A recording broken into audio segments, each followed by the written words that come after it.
Hey guys, Erin Green here. I'm a registered dietitian and professional triathlete. And for those of you who don't know me, I thought I would do a little introductory video to kick off my vlogs this season. A vlog is a video blog, so it's kind of like doing a casual documentary, I guess, on some of my training, and I'll have some nutrition information in there, and hopefully taking you along to some of my races and some of my adventures through the season.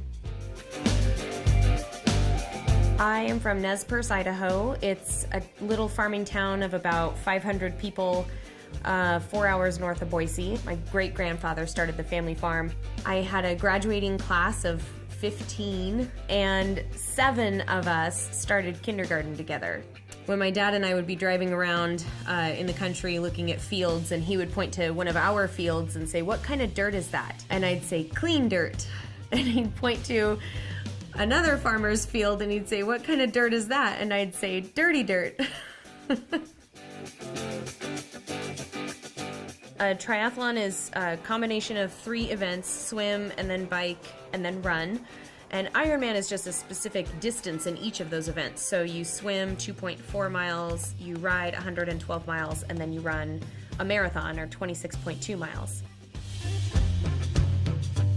I did my first triathlon, I think, in 2003, and I had a blast. And from then on, I did like one a year until I signed up for Boise 70.3. And that was the first one I would say I really trained for and did a little more structured training program. And I did pretty well. And it kind of started feeding the fire.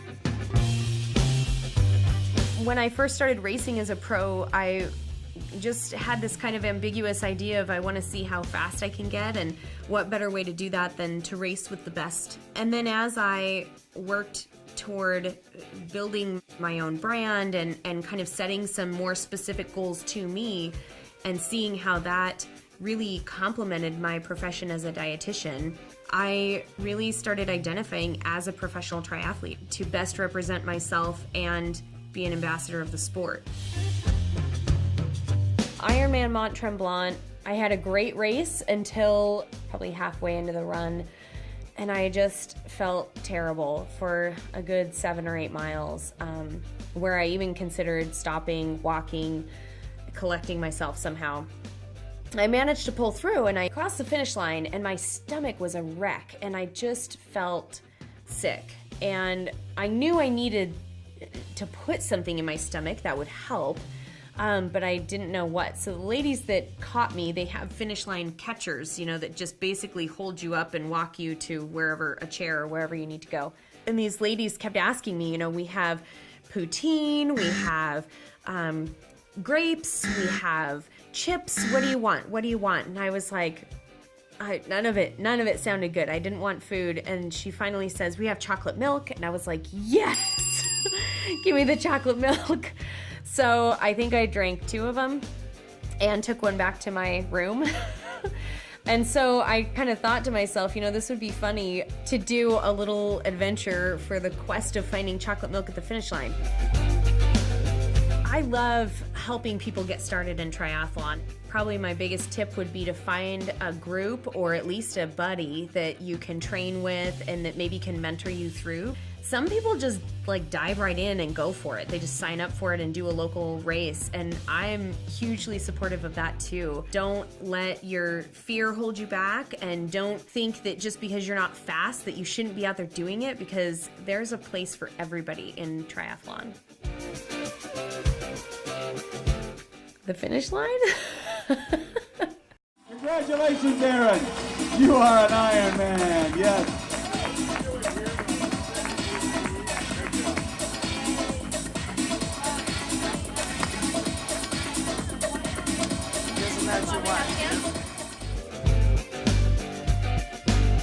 I aspire to be a badass, yes.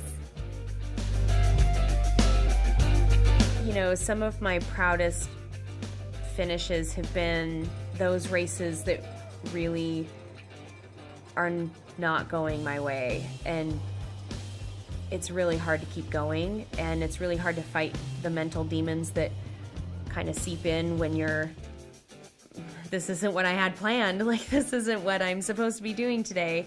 But I see it through and I finish as strong as I can. And, you know, if somebody is just looking at, you know, times and finishing placement, it might not look like that big of an accomplishment, but I know what I go through out there and maybe what led me to that day and that race result.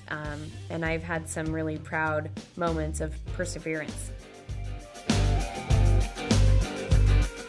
Well, I would love to make it to Kona and race well there.